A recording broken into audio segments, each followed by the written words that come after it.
교회가 이제 5월달 마지막 주일인데요. 우리 청년들, 청소년들 가정에서 또 중요한 세대이죠. 세대를 기억하고 이들을 격려하고 또 축복하고 기도하는 그런 주일을 함께 보내고 있습니다. 특별히 이제 예배 인도도 우리 청년들, 청소년들이 하고 더 많은 부분을 우리 청년, 청소년들이 하면 더 좋겠다 하는 생각을 좀 가지고 있으면서 오늘 말씀이 요셉 이야기입니다. 요셉이 이제 총리에 오른 비밀 이렇게 했는데 비밀은 아니고 드러난 것이죠. 요셉 이야기를 좀 말씀을 드리고자 합니다. 창세기가 50장으로 되어 있습니다. 그 중에 상당한 분량이 요셉 이야기, 또 요셉의 아버지인 야곱 이야기로 되어 있습니다. 요셉의 일생을 쭉 보면 크게 이렇게 세 그룹으로 분류해 볼 수 있습니다. 태어나서부터 17살까지가 세칭, 성장하는 시기로서 아버지 밑에서 자라던 시기가 있습니다. 17살이면 고등학교 한 1, 2학년 정도 되는 나이입니다. 그 나이 될 때 아버지와 함께 지냈죠. 근데 여러분 아는 대로 요셉은 그렇게 화목한 가정에서 자녀로서 살질 못했습니다. 가정 환경이 원만하지 못했던 것을 우리가 성경을 통해서 알 수 있습니다. 아버지가 우리 요셉을 늦은 나이에 낳았어요. 요즘 우리식으로 말하면 늦둥이죠. 그래서 특별히 요셉을 많이 사랑했습니다. 요셉만 사랑한 게 문제죠. 그걸 편애라고 하잖아요. 아버지가 요셉을 편애하면서 형제들 간에 갈등이 생긴 것이죠. 오늘 성경에도 보면 미워한다는 표현이 나와요. 4절, 37장 4절 보면 중간쯤에 아버지가 형들보다 그를 더 사랑함을 보고 그를 미워했다. 그에게 편안하게 말할 수 없었더라 그랬어요. 요셉에게 형제들이 말할 때 그 말이 편안한 말이 아니다는 거죠. 그 속에 가시가 돋쳐 있었던 것이죠. 들으면 이 나를 생각하는 것 같은데 그 속에 칼이 숨겨져 있는 그런 표현들을 형들이 했던 걸 볼 수 있어요. 미워했다는 말이 8절 마지막 부분에 가면 어떻게 나오는가 하면 그를 더욱 미워하더니 그랬어요. 미움이 점점 더 커지는 것을 볼 수가 있습니다. 그러면서 11절에 보면 그의 형들은 시기하되 이렇게 되어 있어요. 형제간에 해서는 안 될 일들이 다 등장하고 있는 거죠. 미워하고 시기하고 질투하고 이런 갈등 관계 속에서 어린 시절을 자란 것입니다. 그러니까 요셉은 그렇게 행복한 어린 시절을 보낸 게 아닌 거로 우리가 볼 수 있습니다. 그리고 두 번째 인생의 시기는 17살부터 30세 될 때까지입니다. 바로 우리 청소년기, 청년기에 해당하는 시기인데요. 이 시기는 요셉에게 있어서 가장 힘든 시기였습니다. 고난의 시기였던 것이죠. 형들의 그 미움에 의해서 원래 살던 땅에서 언어가 다르고 문화가 다른 이집트로 팔려가는 신세가 됩니다. 형들이 팔아버린 것이죠. 노예가 됐습니다. 노예로 사는 것도 어느 날 하루아침에 갑자기 언어와 문화가 다른 또 우상을 섬기는 지역에 가서 노예 생활하는 게 이게 쉽지 않죠. 그런 상황에서 또 감옥에까지 들어갑니다. 감옥에 들어갈 잘못을 했기 때문에 간 건 아니고 거기서 누명을 쓰고 감옥에 들어가는 일이 생기고 하여튼 17살부터 30살까지 13살, 13년 동안 청소년기와 청년기를 지내면서 아주 고통스러운 그런 시기를 보냈던 것이죠. 그런데 이제 30세 이후는 이제 그동안 고생했던 그 좋지 못했던 인생과는 전혀 다른 새로운 인생을 이제 살게 되는 거죠. 잘 안 풀리던 삶이었다면 30살 이후에는 이제 고생 끝 행복 시작인 잘 풀리는 인생을 살아가게 되는 것입니다. 이집트에 포로로 잡혀갔잖아요. 당시에 세계 최강대국이 이집트, 애굽이죠. 그 애굽의 최고위층에 오르는 불가능한 일이 요셉에게 이제 일어난 것이죠. 물론 이제 파라오라고 하는 그 이제 왕조가 있습니다. 그 왕조에서 총리라고 하는 것은 최고의 통치권자에 올라간 것입니다.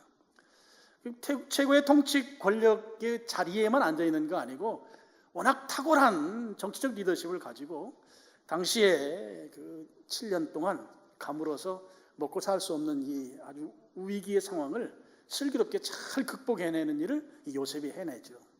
그 애굽만 아니라 이집트만 아니라 그 주변 국가에까지 이 요셉으로 인해서 아주 선한 영향력이 풍성하게 끼쳐지게 되고, 그래서 그 가뭄의 때를 다 잘 넘기는 일이 이 요셉이라고 하는 한 인물에 의해서 되어지는 것이죠. 30세 이후는 30살 이전의 그의 삶과는 전혀 다른 인생이 이제 펼쳐지게 된 것이다 하는 것이죠.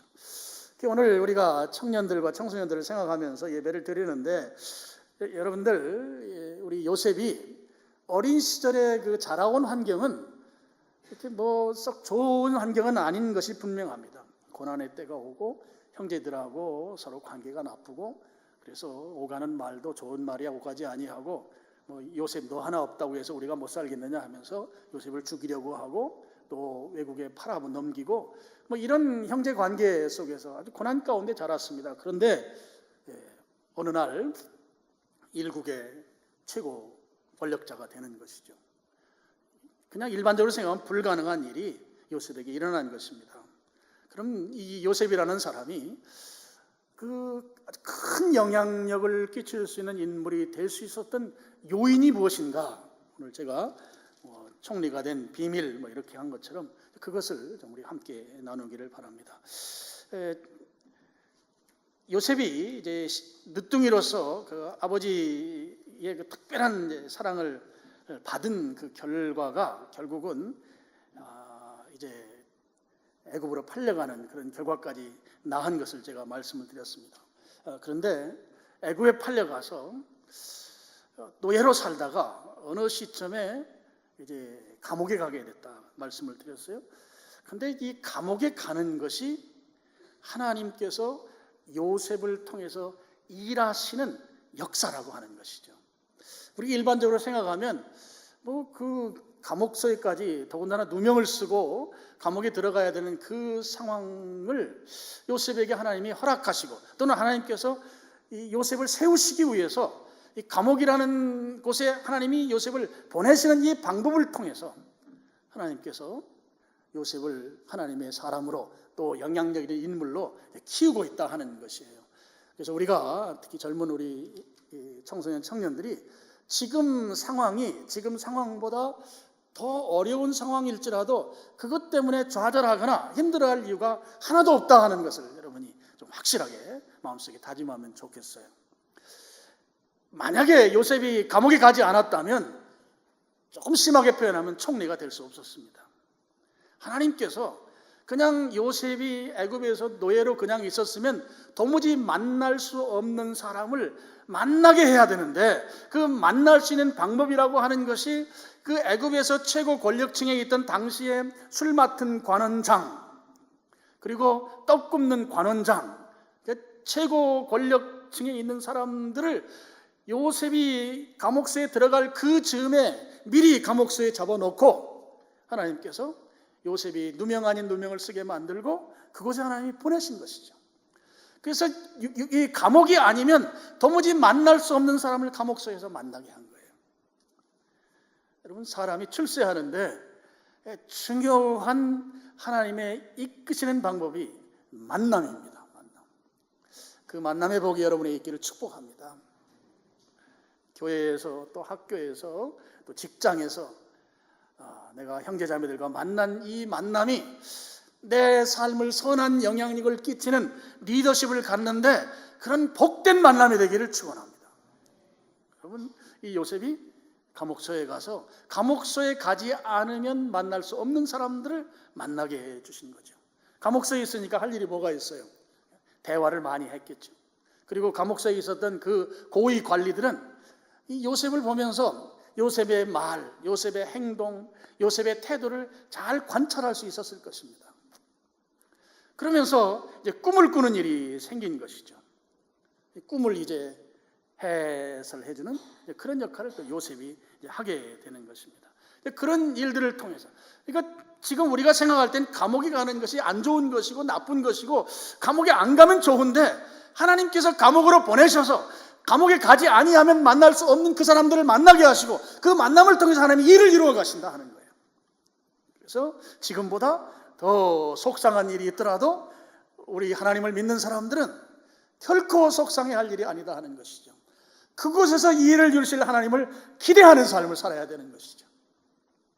오늘 요셉이 당시 세계 최강대국 이집트, 애굽에서 최고의 권력자가 되고 또 최고의 이 정치를 한 그런 이 최고의 리더십을 발휘한 이 요셉이 어떻게 해서 그 자리에까지 올라가게 됐는가 하는 비결 3가지입니다. 첫 번째는 하나님을 경외하는 신앙을 가졌다 하는 거예요.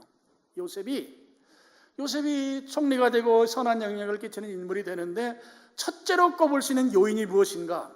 하나님을 경외하는 신앙이었다 하는 거예요. 그런 신앙을 가진 사람이었습니다. 그는 어떤 상황에서도 어떤 일을 할 때에도 하나님을 철저하게 신뢰하고 하나님을 내세우는 그런 인물이었습니다. 자기의 살아가는 모든 인생의 주권은 하나님께 다 있다고 하는, 하나님을 인정하는 삶을 살았던 것이죠. 우리가 살아가면서 하나님이 잠깐 눈 좀 감아주셨으면 그런 때 있잖아요. 또는 하나님 내가 이런 일을 할 건데 하나님 잠깐 뒤로 좀 돌아 계셔 주세요. 보지 마셔요. 이런 때 있잖아요. 근데 요셉은 그러지 않았어요.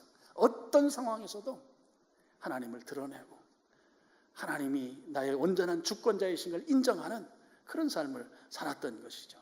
창세기 40장 8절 말씀을 한번 보시죠. 크게 한번 읽어보겠습니다. 그들이 그에게 이르되 우리가 꿈을 꾸었으나 이를 해석할 자가 없도다. 요셉이 그들에게 이르되 해석은 하나님께 있지 아니하니까 청하건대 내게 이르소서. 여러분 지금 감옥에 들어가서 고위 관료들을 만났어요. 그 사람들은 누명을 썼는지 죄를 지었는지 감옥에 지금 같은 감옥 안에 들어와 있어요. 그런데 이 술 맡은 관원장 또 떡 굽는 관원장 두 사람이에요. 고위직에 있는 사람인데 들어왔는데 꿈을 꾼 거예요. 꿈을 꿨는데 이게 무슨 꿈일까? 이렇게도 생각해보고 저렇게도 생각해보고 답이 안 나와요. 아 맞다 하고 이게 시원한 아주 의심이 하나도 안 들어야 되는데 계속 그런 것이죠. 그래서 이제 요셉에게 물었어요. 40장 8절에 보면 그들이 그에게 이르되 우리가 꿈을 꾸었으나 이를 해석할 자가 없다. 그때 요셉이 하는 말입니다. 요셉이 그들에게 이르되 해석은 하나님께 있지 아니하니까 하나님을 드러내잖아요. 꿈을 꾸게 하신 분도 하나님이시고 꿈의 의미를 주신 분도 하나님이시고 꿈의 뜻을 알게 하시는 분도 하나님이시다는 거예요. 철저하게 하나님을 드러내는 거예요. 하나님의 권위, 하나님의 주권을 드러내는 그런 신앙적 태도를 요셉이 보이고 있습니다. 한 2년쯤 후에 바로 왕 앞에 가서도 동일한 태도를 보여요. 창세기 41장 16절 또 한번 같이 읽어보겠습니다. 요셉이 바로에게 대답하여 이르되 내가 아니라 하나님께서 바로에게 편안한 대답을 하시리이다. 내가 꿈 해석하는 게 아닙니다. 이게 중요하죠. 사실 누가 하고 있어요? 요셉이 하고 있어요. 근데 요셉은 철저하게 내가 하는 게 아니라는 거예요. 하나님의 주권을 인정하는 거죠. 하나님께서 바로에게 편안한 대답을 하시리이다. 하나님이 요셉을 스피커로 사용하셔서 하나님이 바로가 이 꿈 해석을 듣고 그래 맞다 하고 조금도 의심하지 않는 해석의 그 완벽한 수긍할 수 있는 대답을 하나님이 주실 것입니다. 내가 아니고 하나님이 하신다고 하는 거예요. 실제 하는 것은 요셉이 하는데 요셉은 철저하게 하나님의 주권을 인정하는, 하나님이 하는 겁니다. 내가 하는 게 아니에요. 나는 그분의 스피커로만 사용될 뿐입니다. 이렇게 말하고 있는 것이죠. 철저하게 요셉은 하나님만 의지하는 거예요. 하나님만. 철저하게 하나님만 높입니다. 철저하게 하나님의 주권을 인정하는 것이죠. 나를 드러내는 것이 아니라 하나님을 드러내는 삶을 살고 있는 것이에요. 하나님을 중심으로 한 삶을 살고 있어요. 우리가 생각할 때 그렇게 살면 안 될 것 같잖아요. 권력자에게 줄도 대고 그 사람한테 가서 문안 인사도 드리고 전화도 자주 하고 그래야 어떻게 좀 줄 잘 서서 출세할 것 같은데 요셉은 그게 아니에요. 하나님한테 인정받는 거에 최선을 다했어요.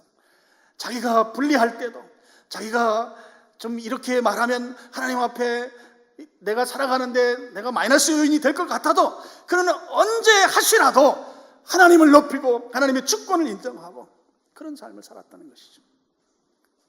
이것이 요셉이 총리가 되는 첫 번째 비결입니다.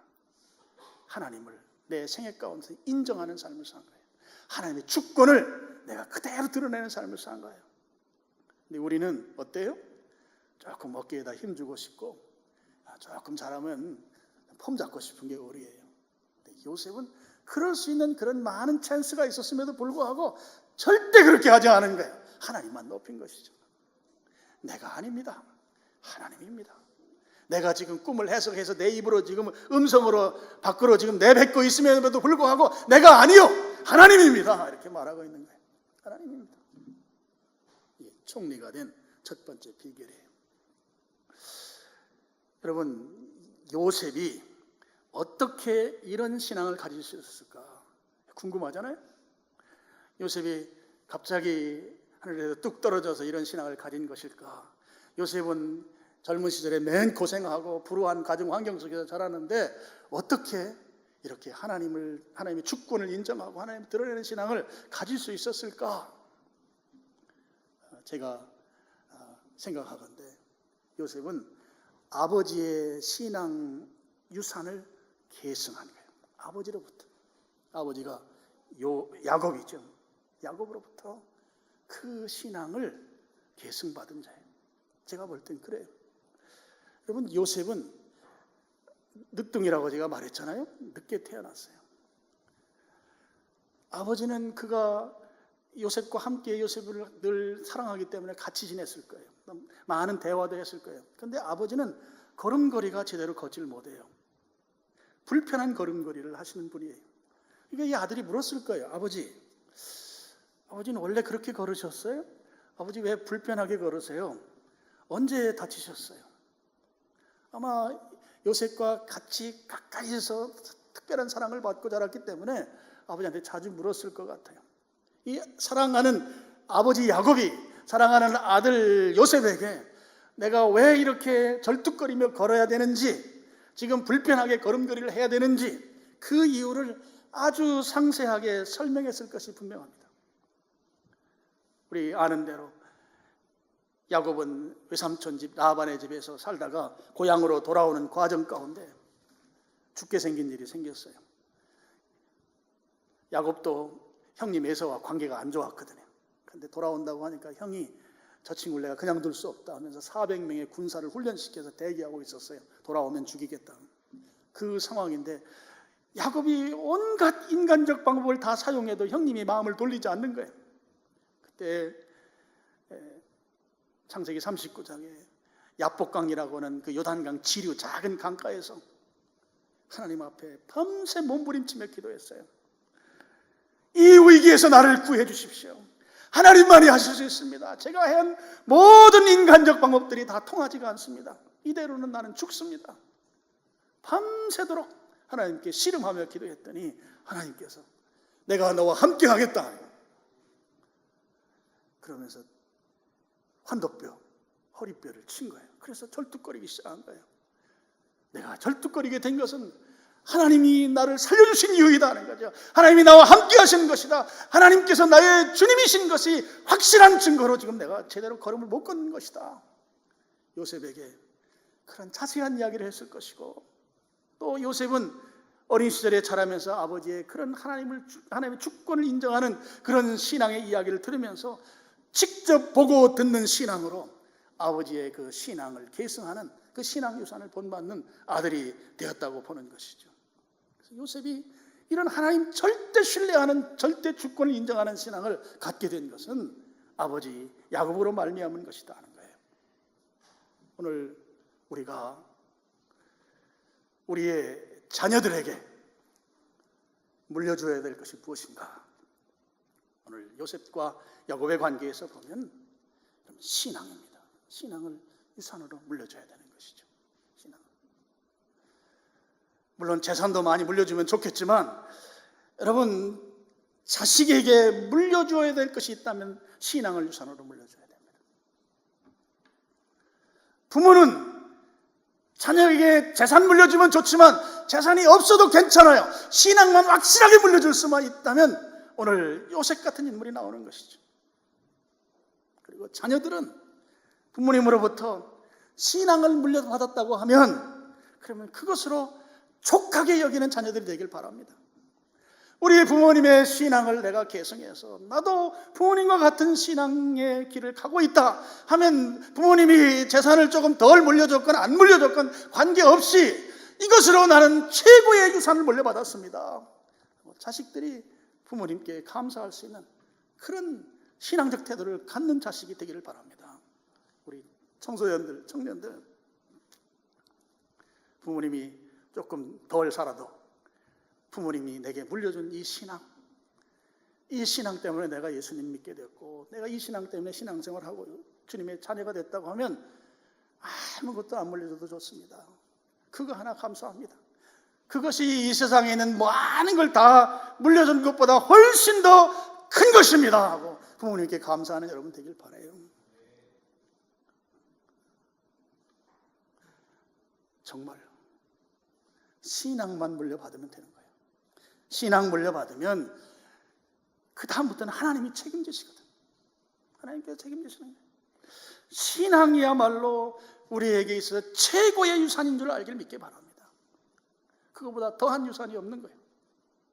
최고의 유산은 부모님으로부터 신앙을 물려받는 거예요. 신앙이 계승되는 거예요. 요셉이 그 신앙으로 사니까 하나님이 그의 인생을 책임지시잖아요. 삶에서 그가 하나님의 주권을 인정하며 사니까 그 다음부터는 하나님이 그 주권을 인정하는 자를 책임지지 않을 수가 없는 것이에요. 성경이 그런 내용들을 분명하게 표현하고 있습니다. 창세기 39장 2절 3절 말씀, 우리 스크린 보시고 한번 같이 읽겠습니다. 여호와께서 요셉과 함께 하심으로 그가 형통한 자가 되어 그의 주인 애굽 사람의 집에 있으니 3절 그의 주인이 여호와께서 그와 함께 하심을 보며 또 여호와께서 그의 범사에 형통하게 하심을 보았더라. 하나님이 요셉의 생애를 형통하게 이끌어 가시잖아요. 하나님이 하시는 거예요. 하나님. 근데 놀라운 사실은 요셉만 형통한 게 아니고 그의 주인도 형통하게 되는 축복이 임하는 것이에요. 내가 형통하니 내 주변에 나와 함께 있는 사람들이 잘 되더라는 것이에요. 신앙의 유산만 물려받고 요셉처럼 살면 나도 잘 되지만 내 가족도 잘 되는 줄로 믿으시길 바랍니다. 형통함의 은혜예요. 형통함은 선하게 영향력을 끼치지 않을 수가 없는 거예요. 우리 교회 안에도 제2의 요셉, 제3의 요셉이 있기를 축복합니다. 그들에 의해서 우리가 영향받으며 살도록 말이죠. 그 선한 영향력. 여러분이 우리 청년들, 청소년들이 그런 다짐을 한번 하면 좋겠어요. 내가 제2의 요셉 같은 인생을 삶으로 인해서 우리 교회 목사님 이하 성도들이 내덕보며 좀 살게 되고 그런 인물 되게 해 주시옵소서.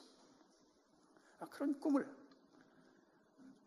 가지면 얼마나 좋겠어요. 가질 거죠?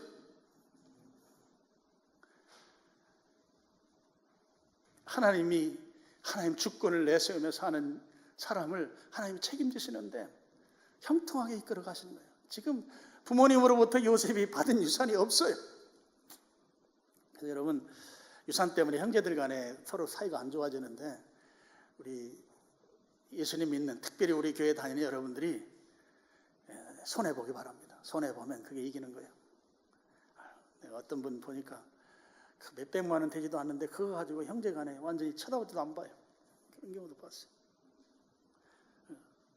포기하거나 손해보면 하나님이 책임지실 줄로 믿습니다. 하나님이 훨씬 센 분이신데, 하나님이 훨씬 더 많은 유산을 우리에게 주실 수 있는 분인데 그분 믿고 형제 간에 우애 있게 지낼 수 있으면 좋겠어요. 요셉이 하나님 주권을 인정하니까. 감추고 싶을 때나 좀 하나님 지금 뒤로 돌아 계셔요. 지금 제가 이런 일을 할 건데 하나님 좀 눈 좀 감고 계시면 제가 잘할 수 있겠어요. 요셉은 그런 적이 없어요. 우리는 그런 때가 많잖아요. 하나님 주권을 인정하는 거예요. 하나님 내 인생 가운데 모든 건 하나님으로 말미암았다는 것이죠. 그러니까 하나님이 그에게 형통함의 은혜를 주시잖아요. 그런데 본인만 형통한 게 아니에요. 주변에 그 형통함의 영향력이 끼치는 거예요. 혜택 보는 역사가 일어납니다. 우리 한 가족 안에 여러분의 자녀들이 형통하면 부모가 그 혜택 받습니까? 안 받습니까? 받습니다. 교회 안에 제2, 제3의 요셉이 생겨나면 우리가 영향을 받습니까? 안 받습니까? 받습니다.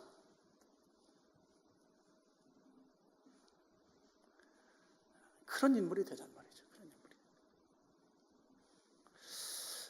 요셉이 총리가 된 비결 두 번째는 요셉은 꿈을 가진 사람이었다고 하는 것이죠. 꿈을 가진 사람. 제가 교회가 이쪽으로 오기 전에는, 이사 오기 전에는 우리 청년들, 청소년들하고 좀 대화를 비교적 지금보다 훨씬 많이 했어요. 여름 수련회 같은 경우 청년들 갈 때 제가 꼭 운전해서 제가 데리고 갔어요. 가서 2박 3일 동안 같이 지내면서 이야기도 하고 뭐 먹을 것도 사주고 막 이러면서. 그런 때 아니면 애들하고 이야기할 기회가 거의 없고, 지금은 뭐 청소년분은 제가 예배 시간하고 겹쳐서 얼굴은 알지만 이야기를 거의 못합니다. 예전에 우리 청년들, 청소년들하고 대화를 나눠보면 그런 거 물어보죠. 제가, 야, 너 꿈이 뭐냐? 내 꿈이 뭔가? 꿈이. 그러면 우리 자녀들이 대답을 잘 못해요. 꿈을 말을 잘 못해요. 여러분 자녀들에게 SNS를 한번 물어보세요. 너 꿈이 뭔가? 그냥 얼굴 맞대고 물어보면 아버지를 이상하게 쳐다볼 수 있으니까 SNS로, 야, 너 꿈이 뭐냐? 꿈이. 그러면 우리 아이들이 참 미안한데 꿈이 명료하지 않아요. 불과 10년, 20년 전하고 많이 달라요. 꿈을 말하지 못해요. 저는 저를 포함해서 우리 기성세대가 잘못 살고 있기 때문이다. 특히 교회의 지도자로서 이 아이들에게 너무너무 미안한 거예요. 꿈이 뭐냐? 그냥 기성세대도 그냥 한참 기성세대들이 할 말들을 하는 경우들이 있더라고. 제가 이렇게 말하는 걸 들은 적이 있어요. 제 꿈이요, 저는 건물주입니다 이러더라고. 건물주. 그 건물주가 조물주 위에 있다대. 이건 청년들, 청소년들이 입에서 나올 말은 아니잖아요. 물론 그 말이 틀린 말은 아닌데,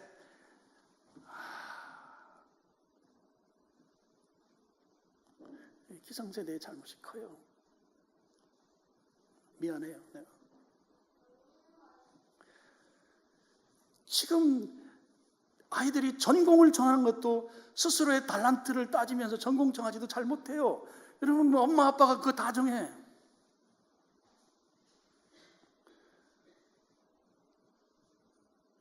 내가 무슨 달란트가 있는지도 잘 몰라. 그러니까 꿈을 말할 수가 없어. 그러니까 꿈을 말하라고 하니까 지금보다 좋은 집에서 살고 싶어요. 평수가 넓은 아파트를 이야기하고 있다고. 요셉이 지금 꿈을 이야기하고 있습니다. 여러분, 이 꿈이라고 하는 것은 하나님께서 주신 꿈입니다. 그래서 이걸 영어로는 비전이라고 말해요. 영어의 드림과 비전이 좀 달라요. 그런 의미에서. 드림은 우리 인간에서 출처가 인간에게 있는 것이죠. 비전은 하나님에게 있는 것이에요. 여기에서 성경이 물론 꿈이라는 용어를 썼지만 이 꿈은 하나님으로 말미암은 비전인 것이죠. 요셉이 꿈꿨어요. 여러분, 그 뒤에 나오죠. 형들의 곡식단이 요셉의 곡식단에게 절하는 꿈 꾸고 해와 달과 11별이 요셉의 별에게 절하는 꿈을 꿨어요. 예사로운 꿈이 아닌 것이죠. 비전입니다. 여러분, 곡식단이 절한다고 하는 것은 이런 의미가 있는 것이죠. 이 곡식은 식량 아닙니까? 먹고 살아야 되는 아주 중요한 생필품이죠. 근데 그 곡식단이 절한다고 하는 것은 큰 어려운 상황이 그들에게 임한다고 하는 걸 의미하죠. 절한다는 것은 굴복한다는 의미가 있잖아요. 고개를 숙이는 의미가 있잖아요. 그러니까 앞으로 어떤 일이 있을지는 잘 모르겠지만 그 먹는 문제 때문에 큰 어려움이 올 것이고, 그 어려움이 올 때 이것을 해결할 수 있는 사람은 바로 요셉이다라고 하는 이 꿈이 요셉에게 주어진 꿈이에요. 하나님 주신 것이죠. 별도 마찬가지입니다. 별은 가장 높은 것을 상징하는 것이죠. 그런데 다른 별들이 고개를 숙인다고 하는 것은 하나님께서 그 모든 별들 가운데 요셉을 우뚝 세우시겠다고 하는 꿈인 것이죠. 하나님이 주신 거예요. 요셉은 이 비전을 붙들고 있었어요. 그걸 어디에서 알 수 있는가 하면 창세기 42장 8절과 9절입니다. 우리 스크린을 한번 보시죠. 저기 32장이라고 있는데 42장입니다. 42장에 보면 요셉이 이제 형들이 기근이 생겨서 애굽으로 쌀 사러 온 거예요. 쌀 사러 왔을 때 요셉을 만났죠. 요셉은 그의 형들을 알아보았으나 그들은 요셉을 알아보지 못하더라. 당연히 못 알아보죠. 이미 종으로 팔았고 지금 이 자리에 총리로 요셉이 있을 거를 그 형제들이 알 리가 만무하죠. 근데 요셉은 안 것이죠. 그리고 9절 말씀이 아주 중요한 표현을 거기에 쓰고 있어요. 요셉이 그들에게 대하여 꾼 꿈을 생각했다는 것이에요. 요셉이 그의 형제들을 다시 만났을 때 예전에 하나님께서 주신 그 꿈을 다시 생각했다는 것이죠. 곡식단이 절하는 꿈, 그리고 별이 절하는 꿈. 무엇인가 큰 먹고 사는 문제에 위기가 생겼을 때 그 위기를 해결하도록 주신 그 메시지를 가진 비전을 다시 생각했다고 하는 것입니다. 그것은 요셉이 하나님 주신 이 꿈을 붙들고 살았다는 것이에요. 그래서 당연히 형제들을 이제 돕는 것을 하는 것이죠. 하나님이 주신 그 비전을 이제 이루어가는 것입니다. 여러분, 하나님이 주신 꿈은 시간이 지난다고 해서 사라지는 게 아니죠. 그 요셉이 이런 꿈이 있었기 때문에 감옥소에 살고 고난 가운데 있고 힘든 지경에 있을지라도 결코 낙심하거나 포기하지 않는 인생을 살 수 있었던 것이라는 거예요. 꿈이 있었기 때문에, 하나님이 주신 꿈이 있었기 때문에 어떤 역경도 이겨낼 수 있는 에너지가 그에게 있었다고 하는 것이죠. 그래서 오늘 우리에게 그 꿈이 필요합니다. 하나님께 주신 비전이 필요한 거예요. 하나님께서 나에게 주신 비전, 하나님께서 나를 부르셔서 나에게 지금 말씀하시는 그 비전을 가슴에 품어야 합니다. 그 꿈을 가지고 살아야 되는 것이죠. 오늘 청소년들, 청년들, 또 우리 모두가 다 하나님이 주신 꿈을 가지고, 이 비전을 가지고 살아야 되는 거예요. 이 비전만 있으면 어떤 고난이 오고 낙심되는 상황이 있어도 우리는 결코 포기하지 않는 인생을 살 수 있는 것이죠. 좌절하지 않는 것입니다. 어떤 상황이 되더라도, 스카이캐슬에 살지 않더라도 전혀 우리 당당하게 살 수가 있는 것이죠. 내가 원하는 그런 직장에 못 들어갔을지라도 이력서를 100번을 쓰고 200번을 써도 아무도 불러주지 않더라도 우리는 결코 좌절하지 않습니다. 꿈이 있기 때문인 거죠. 꿈이. 우리는 어떤 경우에도 포기할 수 없는 존재들인 것이죠. 우리 속에 꿈이 있기 때문에 그런, 하나님이 주신 그 꿈. 하나님은 우리를 싫어해서 버리지 않습니다. 결코 우리를 싫어하지 않습니다. 이사야 41장 9절에 나와 싫어서 버리시는 하나님이 아니세요. 이사야 43장에는 그런 말씀 나옵니다. 상한 갈대를 꺾지 아니하시고 꺼져가는 심지를 끄지 않는 분이세요.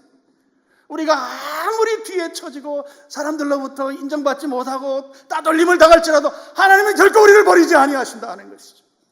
그 꿈 가지고 현실의 어려움을 이겨내라고 하는 거예요. 오늘 요셉이 하나님이 주신 꿈이 있었기 때문에 그 꿈으로 현실에 있는 여러 가지 어려운 상황들에서 포기하지 아니하고 총리의 자리에 오를 수 있었다. 두 번째 비결이에요. 총리가 된 비결은 하나님이 주신 꿈을 붙들고 살았다. 오늘 우리 젊은 형제 자매들이 이 꿈을 회복해야 돼. 하나님께 주신 꿈, 하나님이 주신 거 말이에요. 하나님 주신 거, 그거 붙들고 여러분이 살아가야 될 줄로 믿습니다. 세 번째로 총리가 된 비결은 요즘 용어로 말하면 상처를 잘 치유받았기 때문입니다. 상처를 잘 치유받았다. 여러분, 요셉은 상처가 많은 사람이에요. 성장기에 형제 간의 관계 갈등, 이건 상처를 받기에 딱 좋은 것이죠. 아버지의 편애, 상처받기에 딱 좋은 것들이에요. 청소년기, 청년기를 지나면서 억울한 일을 당하잖아요. 잘못도 안 했는데 감옥에 들어가게 되는 일들을 당하잖아요.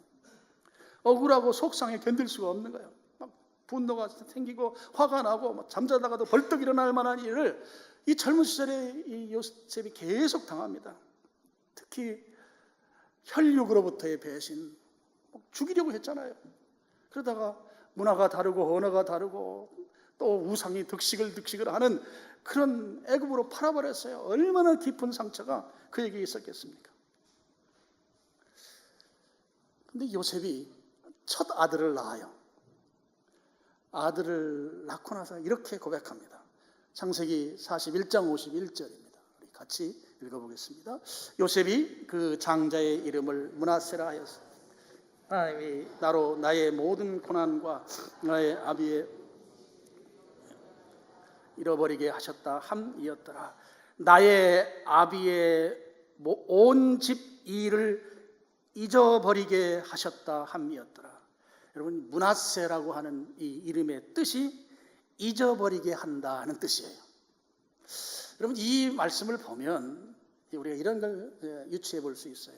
요셉이 상처가 많은 사람이에요. 많지 않을 수가 없는 시절을 지냈어요. 그런 상처 가운데서 본인 스스로 이 상처를 극복해 보려고 굉장히 애를 썼다는 것을 짐작할 수 있어요. 형들로부터 배신당하고 또 노예라고 해서 히브리 사람이라고 해서 깔보고 무시당하고 또 잘못도 없는데 누명을 쓰고 아무리 변명을 해도 들어주지도 아니하고 이런 상황 속에서 그는 상처가 이루 말할 수 없는 상처 가운데 살 수밖에 없었죠. 그렇지만 이 상처를 해결하려고 노력했다는 거예요. 근데 이제 용서해야 되잖아요. 자기 형들을 용서해야 되고 자기를 그 누명 씌운 사람들을 용서해야 되고. 근데 용서가 내가 용서해야지 한다고 해서 되면 얼마나 좋겠어요. 용서하고자 하는 내 이성적인 그 측면에서는 용서해야 된다고 하는데 동의가 되지만 내 감정이 용서가 안 되는데 견딜 수가 없는 거예요. 이 요셉은 그런 노력을 많이 했던 사람 같아요. 용서하려고 하지만 하는 것이 맞지만까지 동의가 되는데 실제 용서가 안 되는 삶을 살았던 것을 알 수가 있어요. 근데 이 마음의 상처라고 하는 것이 좋은 지도자를 만들지 못하거든요. 원만하고 성숙한 리더십을 갖게 못해요. 이 상처를 가지고 있으면. 그리고 판단력도 치우칠 수밖에 없어요. 그럼 이 고위직에 있는 사람이 판단력이 치우친 상처에 의해서 정상적인 원만한 판단력을 갖지 못하면 이게 본인만 희생하는 게 아니라 그 밑에 있는 다른 사람들, 백성들이 다 힘든 경우를 갖게 되는 거죠. 갑작스럽게 분노하고 갑작스럽게 증오를 폭발하면 그런 지도자 밑에서 백성들이 편안할 수가 없는 것이죠. 근데 요셉이 고위직에 올라가기 위해서는 이 문제가 해결돼야 되는데 그 문제를 해결하기 위해서 요셉 나름대로 수고한 것이 이 아들을 낳는 그 내용 속에 나오는 것이죠. 여기 므낫세라고 하는 이름은 내가 스스로 잊어버린 게 아니라 잊어버리게 하셨다 하는 뜻이에요. 수동적으로 내게 적용되는 표현이에요. 하나님께서 아들 낳게 하시고 그동안 용서하려고 아무리 했어도 용서가 되지 않던 사람들이 아들 낳고 보니까 이미 미운 마음이 사라져버린 거예요. 안 미워요. 내가 어제까지만 해도 미워 죽겠는데 어제까지는 저 사람 아주 이 세상에 그만 살았으면 좋겠다고 막 부들부들 떨었던 그 사람이 지금은 오히려 안 미운 사람으로 바뀌어 있는 거예요. 그래서 아들 낳고 이름을 잊어버리게 했다고 이름을 지은 거예요. 얼마나 좋으면, 얼마나 감사하면 아들의 이름을, 자기의 상처를 하나님이 용서해 주시고 잊어버리게 하셨습니다 라고 이름을 지었겠어요? 더 이상 미운 마음이 없고 더 이상 증오심도 복수심도 사라진, 그러니 최고의 정치 지도자가 될 수밖에 없는 것이죠. 창세기 50장 20절 말씀을 보시죠. 같이 한번 읽어보겠습니다.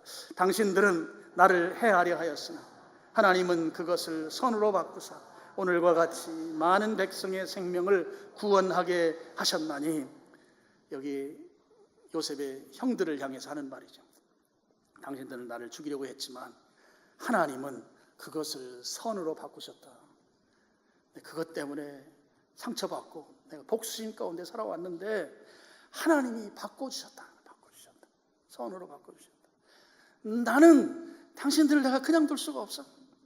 나는 당신들 생각하면 자다가도 벌떡 일어나서 그냥 막 증오심에 내가 불이 타는 사람인데, 근데 하나님이 바꿔주셨다.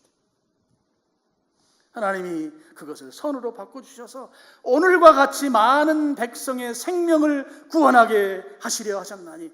그래서 이제 요셉은 아주 탁월한 정치 지도자가 된 것이죠. 탁월한 리더십을 갖는 사람이 돼서 애굽 민족뿐만 아니라 그 주변 국가에까지 선한 영향력을 끼쳐서 그 기근의 기간에 다 기근을 건너뛸 수 있는, 넘어갈 수 있도록 그렇게 만드는 훌륭한 지도자가 됐다는 거예요. 이 상처를 통해서 말이죠. 여러분, 상처 있는 사람이 더 좋은 지도자가 됩니다. 헨리 나우엔이라고 하는 분이 쓴 아주 얇은 책이 하나가 있는데요. 상처 입은 치유자라는 책이에요. 그 책에 보면 이 헨리 나우엔은 하버드 대학교 교수였다가 자기의 그 영적인 그 만족을 누리지 못하고 교수를 사표내고 장애인 단체에 들어가서 일생을 산 분이에요. 책도 여러 권 썼고 하여튼 대단한 분이신데 그분이 쓴 책 가운데 아주 얇은 책입니다. 상처 입은 치유자의 핵심 내용은 그것입니다. 상처를 입은 자가 다른 사람의 상처를 볼 수 있고, 상처를 입은 자가 자기 상처를 치유해 본 경험이 있는 자가 다른 사람의 상처를 치유할 수 있다. 내 상처를 싸매 본 경험이 있는 자가 다른 사람의 상처에 공감하고 그의 치유를 도울 수 있다. 이런 뜻이에요. 책 내용이 그런 것입니다. 상처 입은 사람이 다른 사람의 상처를 볼 수 있다. 막 증오심에 막 상처 속에서 형들이 막 미워했던 그 요셉이 그 상처가 치유되고 나니까 이제 저 사람이 왜 저렇게 했는지 그 백그라운드가 보이기 시작한다는 거죠. 왜 저런 행동을 하고 저런 말을 하고 저런 태도를 보이는 그 뒤 배경이 보이는 거죠. 그래서 싸맬 수가 있다는 거예요. 그래서 저 사람이 왜 저 말을 하지? 저 말을 하는 이유는 저 말을 만들어낸 그 사람의 상처가 또 있는 것이죠. 그래서 상처가 없는 사람보다 상처 있는 사람이 더 훌륭한 지도자가 될 수 있다는 거예요. 상처 덩어리였던 요셉이 하나님께서 그 상처를 치유해 주시니까 이제 형제들을 보고 그들을 기근 속에서 살려내는 그런 중요한 역할을 하는 그런 인물로 바뀐 것을 창세기 50장 20절에서 지금 고백하고 있습니다. 자, 말씀을 정리합니다. 요셉이 총리가 됐습니다. 도무지 불가능한 일이 일어난 것이죠. 노예가, 그것도 젊은 나이 30세에 당시의 세계 최강대국인 애굽의 2인자, 최고 통치권자죠. 그게 올라갔어요. 파라오 제국의, 파라오 왕국의 최고 지도자가 된 것이죠. 그 비결이 무엇인가? 첫째는 말씀드린 대로 하나님의 주권을 인정하는 신앙을 가졌었다. 그런 주권을 가진 신앙을 갖게 만든 것이 그의 아버지였다. 아버지의 신앙이 자식에게 계승되고 자식은 부모로부터 신앙 계승받는 것으로 족하고 만족하면 하나님이 형통한 삶으로 이끌어 가신다. 두 번째는 꿈, 비전을 붙들고 살아야 된다. 내 욕망에서 근거한 꿈이 아니라 하나님이 내게 주신 꿈, 그 꿈을 붙들고 그 꿈을 가지고 가야 지금 당장 어렵고 지금 당장 실패하는 것 같고 지금 힘든 이런 과정들을 너끈히 이겨낼 수 있게 만드는 것이 꿈이라. 하나님 주신 꿈, 그 꿈으로. 마지막은 상처의 치유를 통해서 상처 입은 자를 볼 수 있고 상처를 싸매줄 수 있어서 좋은 지도자가 될 수 있다. 오늘 우리 청년들, 청소년들 여러분들이 오늘 요셉이 도무지 총리의 자리까지 오를 수 없는 사람이 총리에게 오른 이 비결, 이 세 가지를 여러분이 기억하고 여러분의 인생 가운데 다시 이런 부분들을 개입시키셔서 도입해서 여러분 인생을 잘 설계하고 하나님 끝까지 신뢰함으로 인정받는 또 좋은 선한 영향력을 끼치는 그런 인물들이 다 될 수 있기를 주님의 이름으로 축원합니다. 하나님 아버지,